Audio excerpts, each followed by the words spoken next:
top Mora, salary negotiable. Look, Traveler, an urgent hiring notice, and they're paying top Mora, too! Oh, Paimon likes the sound of that. You're right, it is strange. Do you think something happened to Yenshao? Cause that guy barely lets anyone ever set foot in his kitchen. Doesn't exactly seem like the type to hire help. The notice says interested parties should go upstairs and talk to the innkeeper Huayan. Should we go and see what's up? Yeah, and we can ask about the pay while we're at it. Boss, there's really no need for this. It's just a little burn, that's all. It won't get in the way of my work. Perhaps not, but continuing to work will only hinder your recovery. You need to rest for a few days. We'll figure something out. Huayan! Yanxiao! Oh? Traveler and Paimon! What brings you to this neck of the woods? And we decided to come check up on Yanxiao. I knew we shouldn't have posted that notice. It's really nothing to worry about. I'm fine. I swear. How kind of you. My thanks to you both. And thanks on Yanshao's behalf, too. There's nothing to be embarrassed about, Yanxiao. Just tell them what happened. Oh, all right. Well, basically, we had a lot of guests pouring in for the lantern rite. Things got busy, I started rushing, and I ended up accidentally burning my hand while plating a dish. Well, you know what they say. Play with fire long enough and you're bound to get burned. Even the best chefs slip up sometimes. Anyway, it's nothing, just a tiny burn. I can still... Now, I don't want you pushing yourself. You'll only make it worse, and then you'll be looking at more than just a couple of days off to recover. But the lantern rite's only just finished, and we're still getting tons of guests. Now's not a good time for me to rest. Plus, lots of the guests are visiting from other nations. We can't just bring in some random chef off the street. We have a reputation to uphold. I refuse to let someone else ruin the good name we've made for ourselves here. Listen to you. Anyone would think that you're the boss and not me. But he's not wrong. Yanxiao was one of the favorites in the Masterful Chefs tournament. No matter how you look at it, his are big boots to fill. I don't mean to boast, but any chef of my caliber probably has their own restaurant to look after. It's not going to be easy to find someone who's got the skills and has the time to help us out. Looks like we might have to increase the pay we're offering even further. Do we know anyone that's a good chef and has the time to help out? Oh, of course, you! Oh, right. Yes. Now I think about it, I do recall hearing good things about your cooking ability. I suppose I'd added you to my mental list of people who can hold their own in a combat situation, but forgot you can cook. Why are you even keeping a mental list of people who can fight? Maybe a story for another time. More importantly, I'm sure Yanxiao would be comfortable leaving his kitchen in your hands, if anyone's. What do you think, Yanxiao? Well, since it's you, I suppose that's better than anyone else. What do you think, Traveler? Should we do it? I did say that, didn't I? Well, I'm a man of my word. You'll be compensated generously for your work. I should warn you that cooking for customers is quite a different ballgame from cooking for yourself, so I'll stick around the kitchen over the next few days to help smooth things over. Oh, so he's not leaving the kitchen after all? I believe there's some spare kitchenware here at the inn.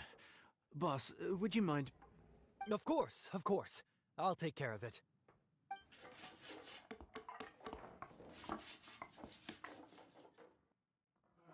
Whew. All done. Come, take a look. This was made with your measurements in mind. It's nothing. A little handicraft and elbow grease goes a long way. All right, Yanxiao. I'll leave you to take it from here. You really into all the trouble of building a new stovetop? What was wrong with the original? Boy, you really hate when people touch your stuff, huh? No, it's nothing like that. As Boss always says, hire who you trust and trust who you hire. I just thought the original setup might be a little, tall for you. Anyway, as I was saying, cooking for guests is different from cooking for yourself. Not only do you have to execute on taste, aroma, and appearance, but you also need to ensure speed, precision, and consistency. Having the right equipment is a big part of that. Ill-suited equipment doesn't just make the job more tiring, it also slows you down. And paying customers don't have unlimited patience. Sometimes cooking is all about being well prepared. That's how you ensure speed. Okay, and what about precision and consistency? Precision all comes down to using your eyes. Where to slice into a particular cut of meat, how much oil to use, how to tell when a dish is done cooking. When you cook for yourself, you can always add salt if it's too bland or add water if it's too salty. You can tweak the taste as you go, but in a restaurant, there's not that much room for trial and error. Worst case scenario, Paimon can deal with any subpar dishes by making sure they get properly disposed of. The final thing you have to focus on is consistency. You have to be able to handle the most challenging orders with the same level of technique and skill as the easiest ones. This is particularly important when you have guests from all over, each with their own tastes and preferences. You have to cater to their own dietary needs, while also giving them the opportunity to enjoy our local delicacies. This last point is making Paimon's head spin. Don't worry. Matter of fact, someone as well-traveled as you may even have a better handle on it than me once you get started. And of course, I'll be around to help you over the next few days. I don't think we'll have any trouble making all our guests feel right at home. There's no time to lose, so let's get started. I imagine you probably have a good handle on the cooking side of things already. What you need to pay attention to is remembering each table's order. Try not to get them mixed up. Oh, Paimon's memory is like a steel trap. This is gonna be a cinch.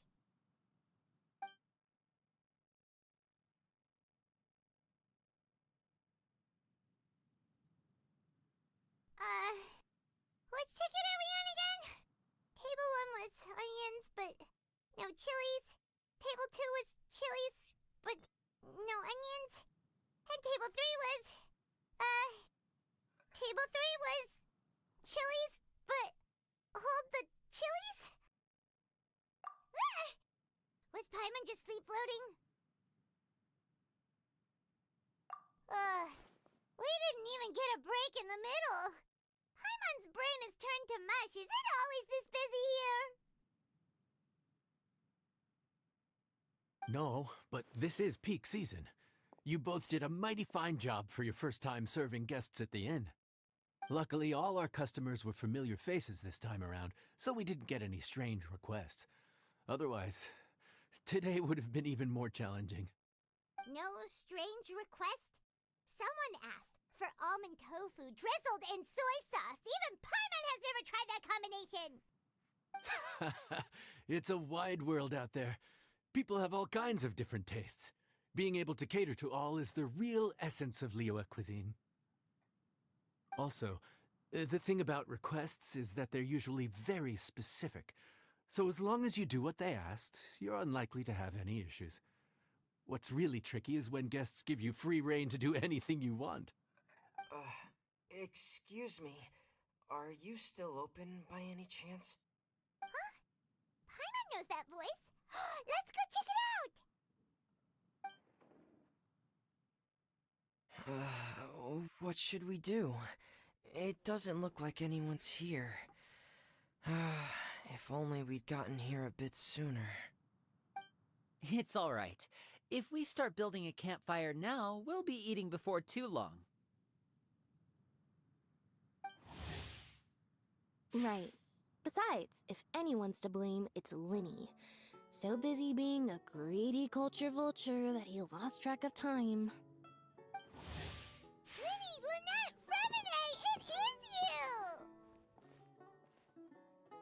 Paimon? So, is the Traveler here? Traveler Paimon! What a nice surprise! Paimon was gonna say the same thing! We're just lending a helping hand at the inn.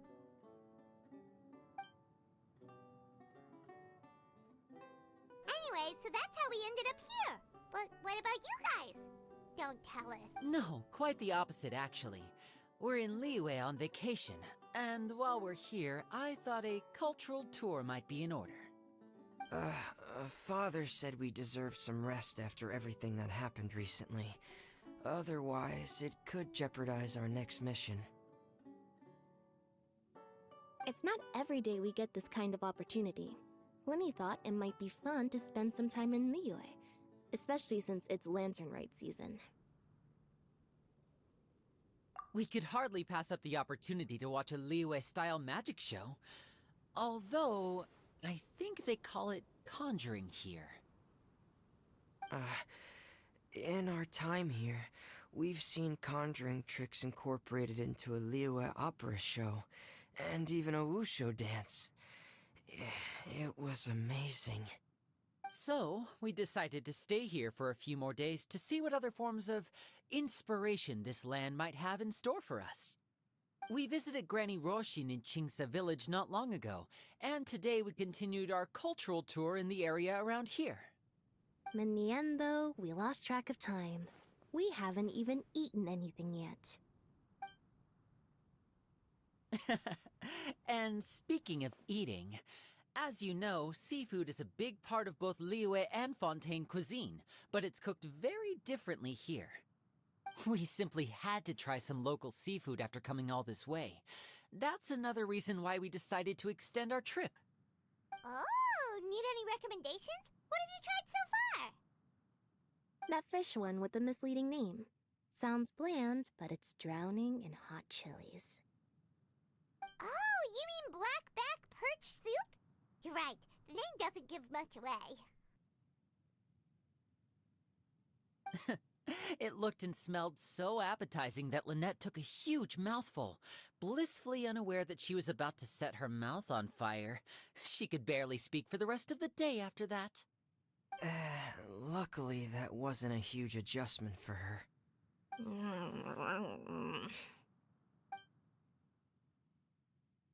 What? Aren't you guys hungry too? Yes. Yes, I'm ready to eat. Traveler, I'm afraid we'll have to send you back to the kitchen now. Good question. I doubt we'll be able to decipher the menu, so why don't you recommend something? You should be pretty familiar with our tastes. One more thing. Please, if you have a heart, don't make it spicy. Fontaine, huh? No wonder they can't handle too much spice. Still, if we make the food too bland, they might as well be eating back home. There's this crab and shrimp stir-fry I know that could work. It's quite heavily seasoned, but it's a lot milder than it looks. It has a light but really satisfying flavor. Ooh, that sounds perfect! What's it called? Well, this is where it gets interesting. They call it the Palace Jewels. The crab roe is supposed to look like pearls of gold, and the shrimp meat like chunks of jade. Here's the recipe. When you're ready, go ahead and give it a try.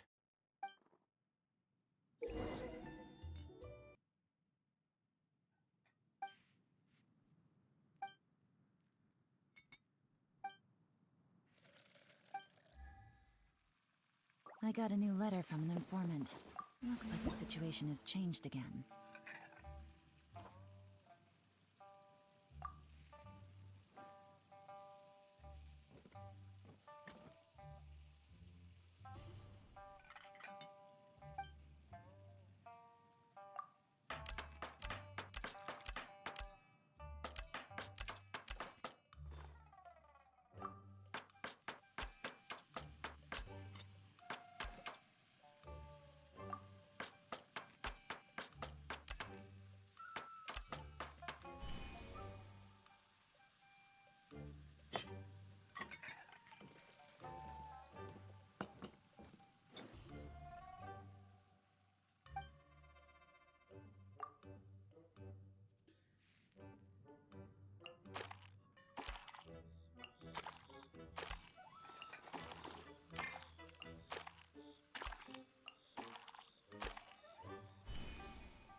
Hmm.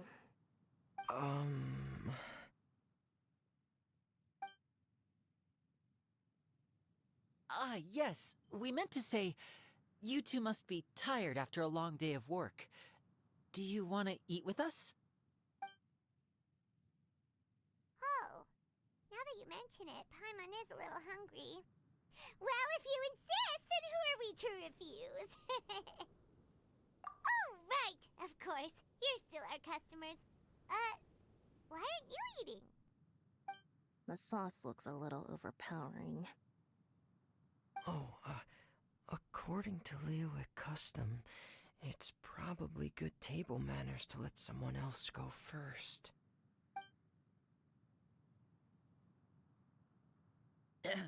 Looks delicious, traveler. I guess I'll dig in first. Here goes. What is it? Do you need some water? No, it's delicious. The flavor is so pure. It's drenched in sauce, but somehow it just enhances the natural flavor of the seafood. Try it for yourselves.